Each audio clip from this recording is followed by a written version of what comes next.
నమస్తే, నేను Roja. Welcome to special debate. పశ్చిమాసియాలో యుద్ధ మేఘాలు చల్లారటం లేదు, కానీ కాసుల వేట కొనసాగుతూనే ఉంది. టోల్ ఫీజ్ అంటూ ఇరాన్, ట్యాక్స్ అంటూ అమెరికా దేశాలు తమ ఖజానా నింపుకునే పనిలో పడ్డాయి. అమెరికా వేసిన ఎత్తులకు పై ఎత్తులు వేస్తోంది ఇరాన్. టెహ్రాన్ను దెబ్బతీయాలని వాషింగ్టన్ వేసిన ఎత్తుగడ బ్యాక్ ఫైర్ అవుతోంది. అందుకే ప్రపంచ దేశాల జేబులకు చిల్లు పెట్టేలా ప్లాన్ చేశారు ట్రంప్. హార్మోజ్ మీదుగా చమురు వెళ్లాలా, అయితే ట్యాక్స్ కట్టాల్సిందేనంటూ కండిషన్ పెడుతున్నారు. అసలు అంతర్జాతీయ జలాల్లో పన్ను వసూలు చేసే అధికారం అమెరికా, ఇరాన్ దేశాలకు ఉందా? భారత్ ఇంధన భద్రతపై ట్యాక్స్ సెగ తగలనుందా? Trump tax మతలబేంటి? వసూలు రాజాపై ఇవాల్టి స్పెషల్ డిబేట్. హార్మోజ్ జలసంధిలో రవాణా నౌకలకు రక్షణ కల్పించేందుకు ట్రంప్ ప్రతిపాదించిన 20% టోల్ ప్రతిపాదన అమలైతే చమురు ధరలు భారీగా పెరిగిపోవడం ఖాయం. ఈ ప్రతిపాదన లెక్కను చూస్తే పూర్తి స్థాయిలో లోడ్ చేసిన ప్రతి చమురు సూపర్ ట్యాంకర్ నుంచి అమెరికా $30 మిలియన్ అంటే 287 కోట్లు వసూలు చేసే అవకాశం ఉంటుంది. బ్లూంబెర్గ్ కథనం యావత్ ప్రపంచాన్ని విస్మయానికి గురిచేస్తోంది. ప్రస్తుతం బ్యారెల్కు $80గా చమురు ధరను లెక్కేసుకున్న వెరీ లార్జ్ క్రూడ్ క్యారియర్లో 20 లక్షల బ్యారెళ్ల చమురు పడుతుంది. అప్పుడు మొత్తం విలువ $160 మిలియన్ ఉంటుంది. దీనిలో 20% అమెరికా టోల్గా లెక్కేసుకుంటే ఒక్కో నౌకపై $30 నుంచి $32 మిలియన్ ట్రంప్ ట్యాక్స్ పడుతోంది.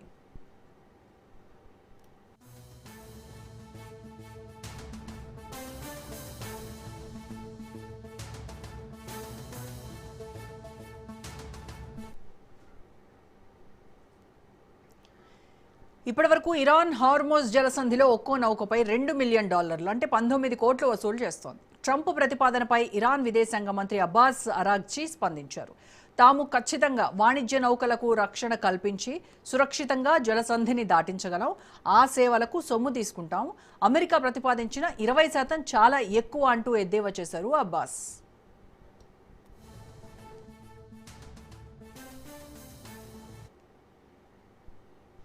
ట్రంప్ తీసుకున్న ఒక్క నిర్ణయం ప్రపంచవ్యాప్తంగా పెట్రోల్, డీజిల్ ధరలకు నిప్పు పెట్టబోతోంది. హార్మోజ్ జలసంధిలో రక్షణ కల్పిస్తామంటూ ట్రంప్ ప్రతిపాదించిన 20% సామాన్యుడి గుండెల్లో రైళ్లు పరిగెత్తిస్తోంది. మరోవైపు ట్రంప్ ప్రతిపాదించిన 20% టోల్ను వసూలు చేయడంపై మాత్రం అమెరికా తన మిత్రదేశాలతో చర్చించిందా లేదా అనే అంశంపై ఇంకా క్లారిటీ లేదు. దీనిపై వైట్ హౌస్ నుంచి ఎలాంటి వివరణ రాలేదు.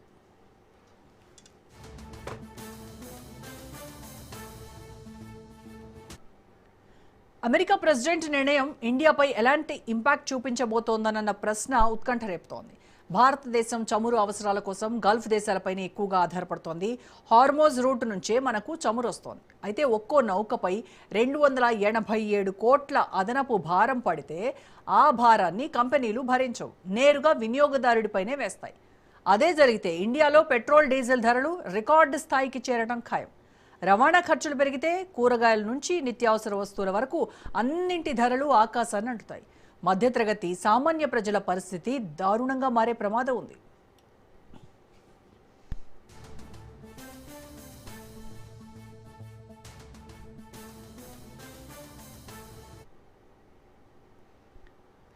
మొత్తానికి అంతర్జాతీయ ఇంధన మార్కెట్లో ఇప్పుడు ఒకటే చర్చ. గల్ఫ్ దేశాలకు మునుపెన్నడూ లేనటువంటి టెన్షన్ పట్టుకుంది. యుద్ధం 2 దేశాలది, కానీ ఆ మూల్యం ప్రపంచ దేశాలకు అన్నట్టుగా పరిస్థితులు నెలకొన్నాయి. ట్రంప్ ట్యాక్స్ మున్ముందు ఎలాంటి అంతర్జాతీయ సంక్షోభానికి దారితీస్తుందో అనేటువంటిది వేచి చూడాలి. రైట్, ఇదే అంశంపై ఇవాల్టి డిబేట్లో మనం మాట్లాడదాం. పూర్తి విశ్లేషణ అందించడానికి జాయిన్ అవుతున్నారు డాక్టర్ అందే సత్యం గారు, సీనియర్ విశ్లేషకులు, సీనియర్ జర్నలిస్ట్ అండ్ ఎకానమిస్ట్. నమస్కారం అండి సత్యం గారు. నమస్తే రోజా గారు. సత్యం గారు, ఈ టోల్ వసూళ్లు ఇది ఎక్కడికి దారి తీయబోతోంది? అంతర్జాతీయ జలాల్లో, ముఖ్యంగా హార్మోజ్ జలసంధి లాంటి కీలక మార్గాల్లో ఈ టోల్ ట్యాక్స్ విధించేటువంటి అధికారము ఇటు అమెరికాకు కానీ అటు ఇరాన్కు కానీ అంతర్జాతీయ సముద్ర చట్టాలు UNCLOS వీటి ప్రకారం ఉందా? అది అంతర్జాతీయ వాణిజ్య నియమాలను ఉల్లంఘించినట్టు కాదా? ఏం చెప్తారు సార్ దీనిపై? గతంలో ఉన్నటువంటి సాంప్రదాయం ఏమిటంటే ఏ జలసంధి నుంచి ఏ దేశానికి హక్కుంటే ఆ దేశం కొంతమేరకు ఇటువంటి ఫీజులు వసూలు చేస్తుంది మెయింటెనెన్స్ కొరకు. ఇప్పుడు అమెరికా నౌకలు పనామా కాలా ద్వారా ప్రయాణించినందుకు మా మీద ట్యాక్స్ వసూలు చేస్తారని గతంలో అమెరికా స్టేట్మెంట్ ఇచ్చింది. తర్వాత పనామాలో ఆలస్యం అవుతుంది మా నౌకలకు, అందుకని మేము స్వాధీనం చేసుకుంటామని ట్రంప్ స్టేట్మెంట్ కూడా ఇచ్చారు. ఇస్తే దాన్ని యూరోప్ దేశాలన్నీ ఖండించినాయి అనుకోండి. కానీ ఫీజు వసూలు చేయటం అనేది ఉంది. అట్లాగే ఇరాన్ కూడా ఏదో మినిమం ఫీజు గతం నుంచి వసూలు చేస్తుంది. ఒకవేళ బంద్ చేసుకోవాలన్నా వసూలు చేయాలన్నా అది ఇరాన్ హక్కు తప్ప అమెరికాకు హక్కు లేదు. అమెరికా దేశ భౌగోళికంగా అమెరికా దేశానికి హర్ముజ్ జలసంధికి ఏ సంబంధం లేదు. హర్ముజ్ జలసంధికి ఒకవైపు సౌదీ అరేబియా ఉంటుంది, మరోవైపు ఇరాన్, తర్వాత ఒమాన్ లాంటి దేశాలు ఉంటాయి, ఇంకొక వైపు యుఏఈ ఉంటుంది. కాబట్టి ఆ దేశాలకు ఏమైనా తగాదాలు వస్తే లేదా ఆ దేశాల మధ్య ఏదైనా చర్చ వస్తే ఆ హక్కు వాళ్ళు చర్చించుకోవాలి తప్ప అమెరికాకి ఏ సంబంధం లేదు. కాబట్టి it is nothing but another type of imperialism. అంతే తప్ప అమెరికా ఎవరు అక్కడ సర్వీస్ అందించి మేము వసూలు చేస్తాం ట్యాక్స్ అనటానికి అమెరికాకు భౌగోళికం కానీ లేదా మరొక రకం కానీ సంబంధమే లేదు.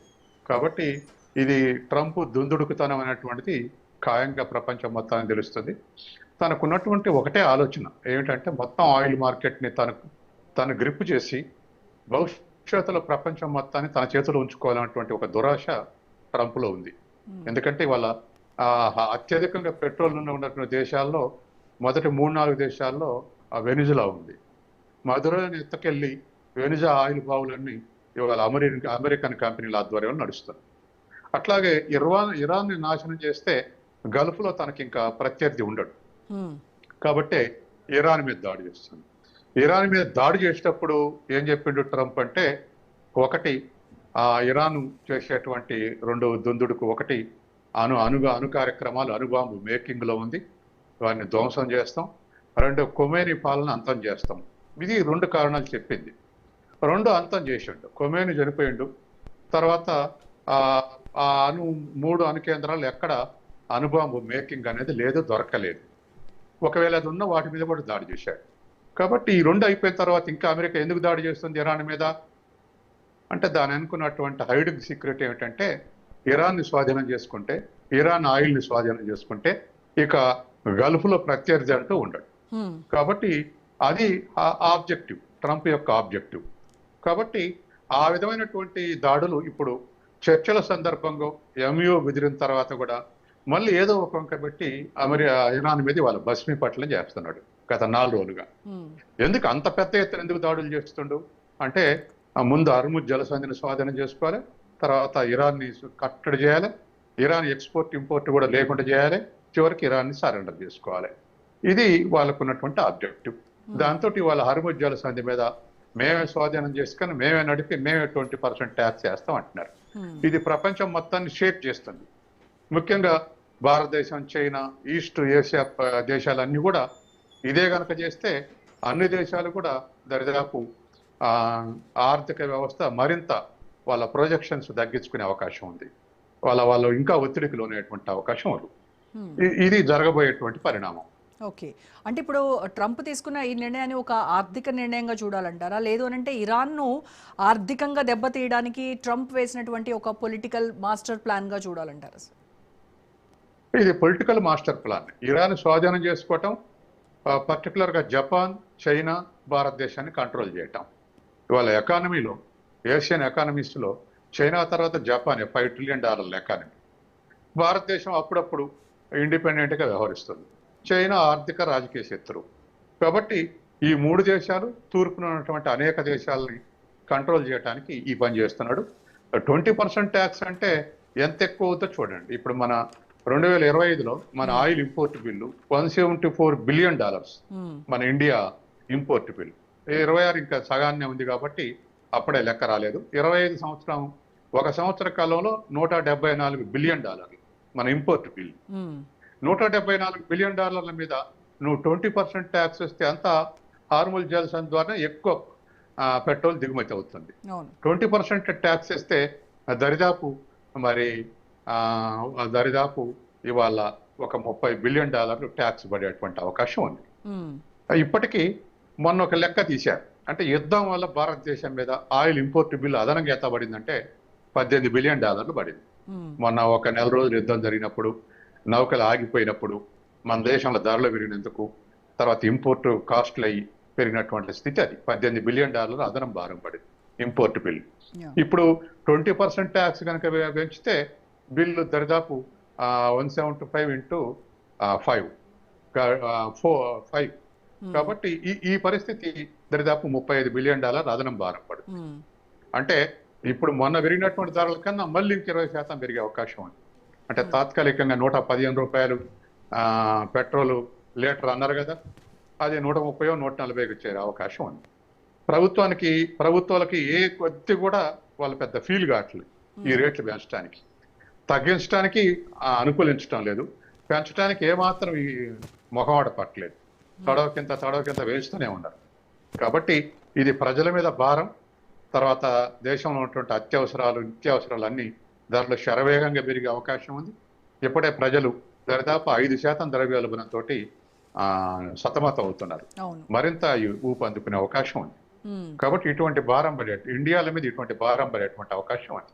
ఎందుకంటే కాబట్టి మనమే కదా సార్ ఎక్కువగా ఇప్పటికైనా చమురు అవసరాలు ఎక్కువ భాగం మనం గల్ఫ్ నుంచి మనమే దిగుమతి చేసుకునేటువంటి అత్యంత దిగుమతిదారుల లిస్ట్లో మనమే ముందున్నాం. అలాంటప్పుడు మనం అసలు కోలుకోలేని దెబ్బ ఇది మనకి. మనకు తర్వాత రెండోది ఏమిటంటే, మనం ఇంపోర్ట్ చేయడానికి అరుముజ్ జలసంధి నుంచి మనం ఇంపోర్ట్ చేసుకోవడానికి బ్యారెల్కు $2 ఇప్పుడు ఖర్చు అయ్యేది. ఉమ్, $2. గల్ఫ్ నుంచి ఆయిల్ అడ్డుకుంటే మనం దిగుమతి చేసుకోవాలంటే అది ట్రాన్స్పోర్ట్ ఖర్చే అమెరికా నుంచి దిగుమతి చేసుకోవాలంటే $14, బ్యారెల్కు $14. ఉమ్, ఉమ్, గల్ఫ్ నుంచి దిగుమతి చేసుకుంటే $2 ఓన్లీ. ఇది 2000 కిలోమీటర్ల దూరం ఉంటే అది దరిదాపు 20,000 కిలోమీటర్ల దూరం అమెరికాకు మనకు త్రూ సీ మనం ఇంపోర్ట్ చేసుకోవాలంటే. ఓకే. కాబట్టి $2 లెక్కడ $14 లెక్క. తర్వాత ఇరాన్లో ఒక బ్యారెల్ క్రూడ్ ఆయిల్ ఉత్పత్తి $14, అమెరికాలో $45. ఉమ్, కాబట్టి వాళ్ళ అమెరికా ఎకానమీ నుంచి ఎక్కువ కొనే విధంగా ఎన్నో ఒత్తిళ్లు జరుగుతున్నాయి.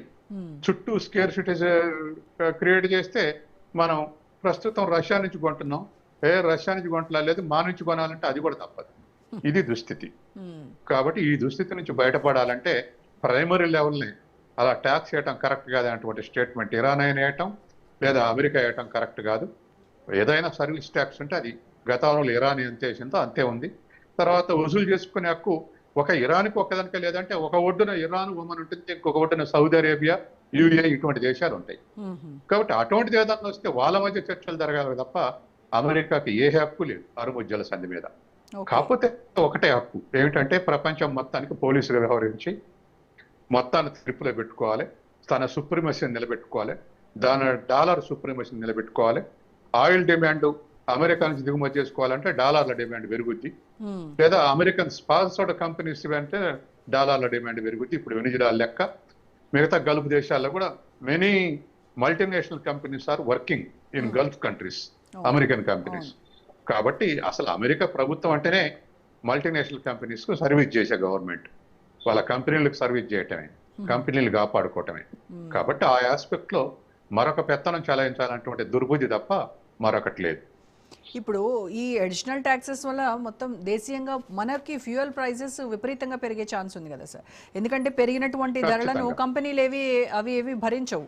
సో మనమే కన్జ్యూమర్ పైననే ఎక్కువగా ఈ భారం పడతా ఉంది. సో ఇలాంటి పరిస్థితుల్లో భారత ప్రభుత్వం ఏమన్నా రాయితీలు ఏమన్నా ప్రకటించే అవకాశం ఉంటుందంటారు?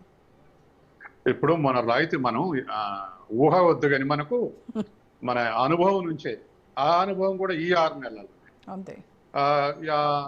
మనకు మొన్న ఈ స్కేర్సిటీ ఏర్పడ్డప్పుడు కంపెనీలకు రాయితీ ప్రకటించింది ప్రభుత్వం. అవును. ఆ నష్టాలు వస్తున్నాయి కంపెనీలకు అని కంపెనీలకు రాయితీ ప్రకటించింది. ధరలు పెరిగింది కాబట్టి కస్టమర్స్ కు రాయితీ ప్రకటించలే. ఇది గమ్మతైన విషయం. రెండవది, రష్యా నుంచి డిస్కౌంట్ రేటుకు పెట్రోల్ వస్తే మనకు ప్రభుత్వం వాళ్ళ అవసరం కొద్దీ దరిదాపు ఒక బ్యారెల్కు $4 డిస్కౌంట్ రేట్ ఇస్తే ఆ డిస్కౌంట్ రేట్ యొక్క బెనిఫిట్స్ అన్ని ఆయిల్ కంపెనీలు తీసుకునే తప్ప తక్కువ ధరకు ఇచ్చింది కాబట్టి కస్టమర్స్ కు ట్రాన్స్ఫర్ చేయలే. ఇది రెండో అంశం. తర్వాత మూడో అంశం, ఎప్పుడు ధరలు తగ్గినా ధరలు తగ్గట్లే. ఎందుకు ధరలు తగ్గట్లంటే లీటర్ ధర దాదాపు $108, గతంలో $108, 30 నుంచి $38 రాష్ట్రాల ట్యాక్స్ వసూలు చేసుకుంటున్నాయి. డిఫరెంట్ స్టేట్స్ లో డిఫరెంట్ రేట్స్ ఉన్నాయి. తర్వాత సెంట్రల్ 12% సెంట్రల్ ట్యాక్స్ వసూలు చేసుకుంటుంది. ఇద్దరు కలిసి వసూలు చేసుకున్న ట్యాక్స్ $50, $100. అసలు పెట్రోల్ $50 దొరుకుతుంది వీళ్ళిద్దరు కనుక ట్యాక్స్ వసూలు చేసుకోకపోతే. కానీ మేము ప్రజలకే సేవ చేస్తున్నాం కావాలి కాబట్టి అని చెప్పేసి మరొక 50 రూపాయలు కేంద్ర రాష్ట్రాలు వసూలు చేసుకుంటున్నాయి. రష్యా డిస్కౌంట్ ఇచ్చినా ధరలు తగ్గలేదు. ఇంటర్నేషనల్ మార్కెట్లో బ్యారెల్ ప్రైస్ $120 నుంచి ఒక టైంలో $40 పడిపోయింది. అప్పుడు కస్టమర్స్ కు పెట్రోల్ తగ్గించలేదు, ఇప్పుడు తగ్గించలేదు. కాబట్టి ఈ పరిస్థితి, ఈ వైఖరి ప్రభుత్వాలు అనుసరిస్తున్నాయి.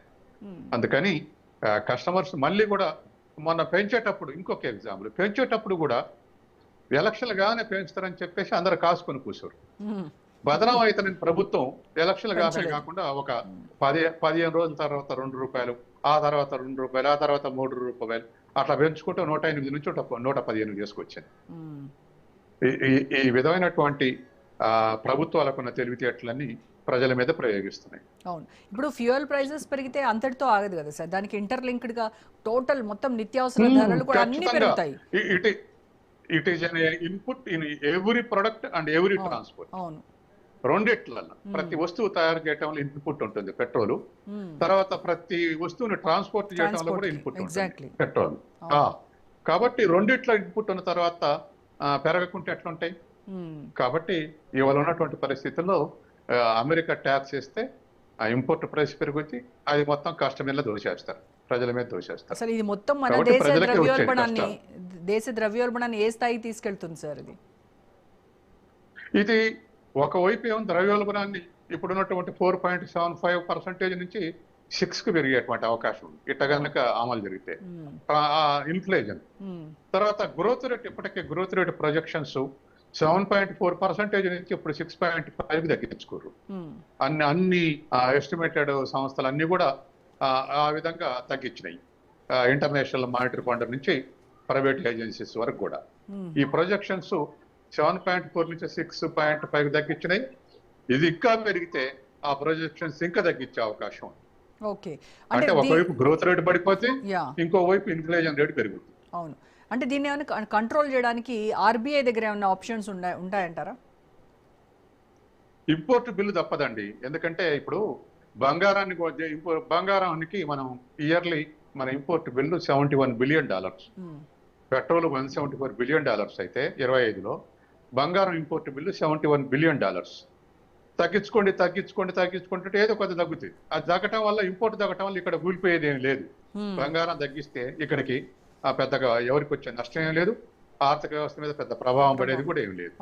కాబట్టి అటువంటిది అయితే తగ్గించుకోవచ్చు. కానీ ఇది ఎసెన్షియల్ కమోడిటీ పెట్రోల్ స్తంభించిపోద్ది దేశం దీని కొరత ఏర్పడితే. కాబట్టి ఆర్బీఐ ఈ తగ్గించుకోని చెప్పేటువంటి అవకాశం లేదు. తర్వాత ఆర్బీఐ ఇంకోటి కూడా, ఆర్బీఐ చేతులు ఎప్పుడు అడ్మినిస్ట్రేడ్ ప్రైసెస్ ఉంటే ప్రభుత్వం ఆర్బీఐ కలిసి ఆమెను ఆలోచించేవాళ్ళు. ఈ అడ్మినిస్ట్రేడ్ ప్రైసెస్ కావుగా, అంటే ప్రభుత్వ ధరలు కావుగా ప్రైవేట్ కంపెనీలకు ఓపెన్ మార్కెట్ వదిలేస్తామని ప్రకటించారు. 2015 నుంచి అమలు జరుపుతున్నారు. కాబట్టి ఎలక్షన్స్ వస్తే కేంద్ర ప్రభుత్వం రిక్వెస్ట్ చేసో బలవంతం చేసో ఒక 6 నెలలు పెరగకుండా కాపాడుకుంటాయి. మొన్న ఈ ప్రభుత్వం కూడా మధ్యంతర ఎన్నికలు రాష్ట్రాల్లో జరిగేటప్పుడు ఆ 3 నెలలు పెరగనీయలేదు. కాబట్టి ఓపెన్ మార్కెట్కి వచ్చినప్పుడు ఎలక్షన్తో సంబంధం లేకుండా పెరగాల, తగ్గితే తగ్గాలి ఇంటర్నేషనల్ మార్కెట్లో. అట్లేం జరగలేదు. కాబట్టి ఇంటర్నేషనల్ మార్కెట్ ప్రైసెస్ కు మేము అడ్జస్ట్మెంట్ చేస్తామంటారు. కాబట్టి ఆర్బీఐ కూడా జోక్యం చేసుకునే అవకాశం లేదు. పైగా ఇంకొక వైపు రూపాయి రేటు వాల్యూ పడిపోతుంది. డాలర్లకు డిమాండ్ పెరిగి రూపాయి విలువ మరింత తగ్గే అవకాశం ఉంది. ఎందుకంటే ఇప్పుడు వీడు 20% ట్యాక్స్ చేసుకుంటే మరొక $30 బిలియన్ మీద పడుతుంది. ఈ $30 బిలియన్ మీద పడితే మనం డాలర్లో పే చేయాలి. కాబట్టి డాలర్లో డిమాండ్ పెరుగుతుంది. డాలర్లో డిమాండ్ పెడితే ఆ మేరకు రూపాయి వాల్యూ ఇప్పుడు $95.50 ఉంటే రేపు $96 కావచ్చు, $96.5 పడిపోవచ్చు. పడిపోతే అది కూడా ప్రజల మీద భారం పడుతుంది, నిత్యావసరాల మీద భారం పడుతుంది. ఇంపోర్ట్స్ బిల్లు ఎక్కువైంది, ఓవర్ వాల్యూ అయ్యి ఇంపోర్ట్స్ బిల్లు, ఎక్స్పోర్ట్స్ బిల్లు మన వస్తువులు డివాల్యూ అయ్యి మనకు వచ్చేటువంటి వస్తువుల తగ్గిపోతుంది. ఈ విధమైన ఇంపాక్ట్ ఉండే అవకాశం ఉంది. చాలా ఇంపాక్ట్ ఉంటుందండి దీనివల్ల. కాబట్టి అది అభ్యంతరం చెప్పాలి ఇండియా.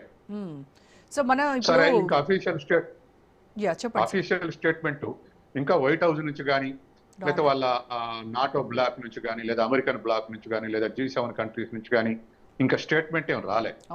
వస్తే అప్పుడు అఫీషియల్ అవుతుంది. కాబట్టి ఇప్పుడు బ్లూంబర్గ్ ఒక సంస్థ చేసేటువంటి ఎక్స్పెక్టేషన్ వాళ్ళకున్న న్యూస్ మేరకు చేస్తారు కాబట్టి మనం ఆ డిబేట్ చేస్తున్నాం. యా అయితే భారత్ అమెరికా, భారత్ ఇరాన్ వీటి మధ్య ఉన్నటువంటి సంబంధాలని అలా సమతుల్యంగా బ్యాలెన్స్డ్గా ఉంచుకోవడం కోసము మనము ఏ రకమైనటువంటి స్టెప్స్ తీసుకోవాలంటారు? మన ఎనర్జీ సెక్యూరిటీని కాపాడుకోవడానికి దౌత్యపరంగా భారత్ ఏం చేయాలి అంటారు? ఇప్పుడు గతంలో దౌత్యపరంగా ప్రయత్నం చేసి ఒక అంగీకారానికి వచ్చి ముందు భారతదేశమే అమెరికా బెదిరింపులకు భయపడి ఉపసంహరించుకుంది. ఇరాన్ నుంచి పైప్ లైన్ ఫైనల్ చేసుకున్నారు. ఇరాన్ నుంచి పాకిస్తాన్ ద్వారా ఇండియా, ఇండియా ద్వారా బంగ్లాదేశ్కు పైప్ లైన్, పెట్రోలియం కానీ గ్యాస్ పైప్ లైన్ వేసుకోవాలని అంత అయిపోయింది. పని ప్రారంభించేటప్పుడు అమెరికా ఇండియాని బెదిరించింది, చేసుకోవడానికి వీల్లేదని. ఫస్ట్ ఇండియానే సరెండర్ అయింది. మంచిది, మేము ఉపసంహరించుకుంటున్నామని. ఆ తర్వాత పాకిస్తాను, బంగ్లాదేశ్ ఉపసంహరించుకున్నాయి. ఇవాళ gas, petrol pipe line Iran నుంచి కనుక ఉండి ఉంటే ఇవాళ మనకి ఏ ఇబ్బంది ఉండేది కాదు. ఇది ఒక అంశం.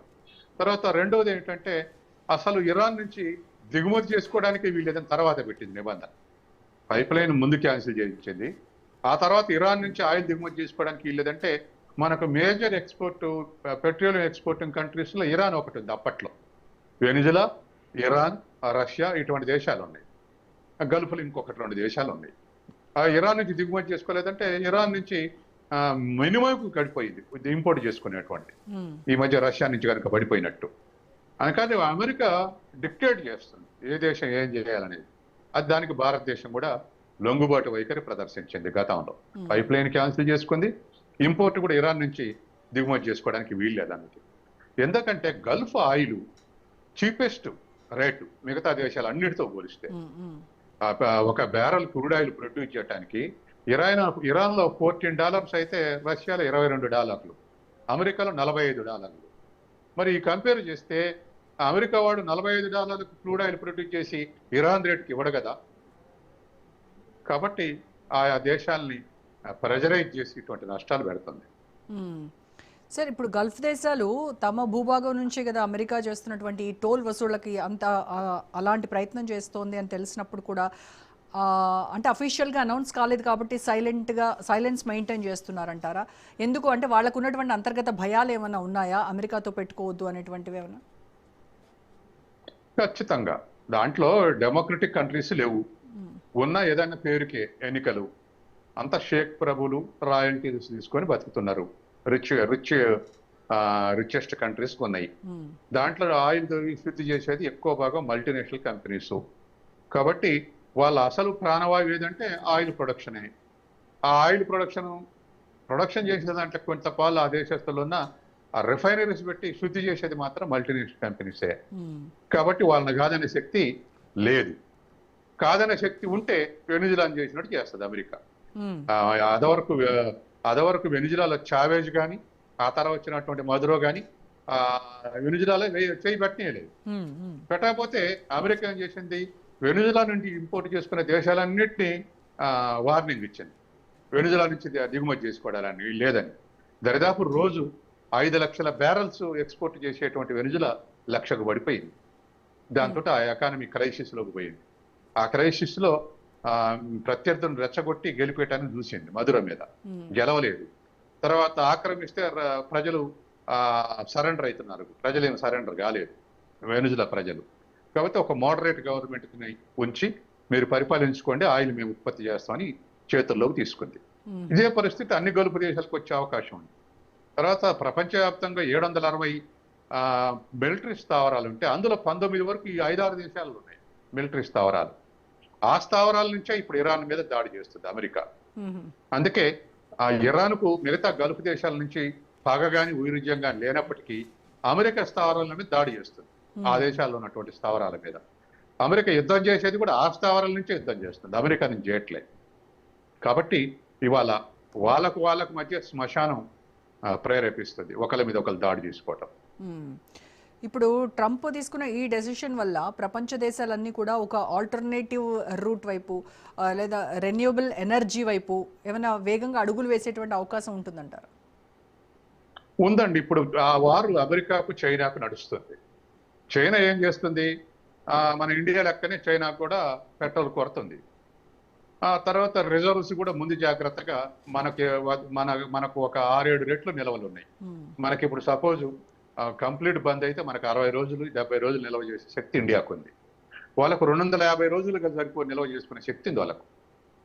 అయినా వాళ్ళే ఇప్పుడు పోటాపోటీ రీసెర్చ్ ఏమిటంటే ఆయిల్ ప్రొడక్షన్ని ఆయిల్ ప్రొడ్యూసింగ్ కంట్రీస్ చేతిలో పెట్టుకొని చైనాని భారత్ని ఇటువంటి వాళ్ళని కంట్రోల్ చేయాలనేది అమెరికా వాంఛ. చైనా పెట్రోల్కు సబ్స్టిట్యూట్ చేసుకుంటూ పోతుంది. అంటే electronic research, electrical research, battery research వీటి మీద శరవేగంగా రీసెర్చ్ చేస్తుంది.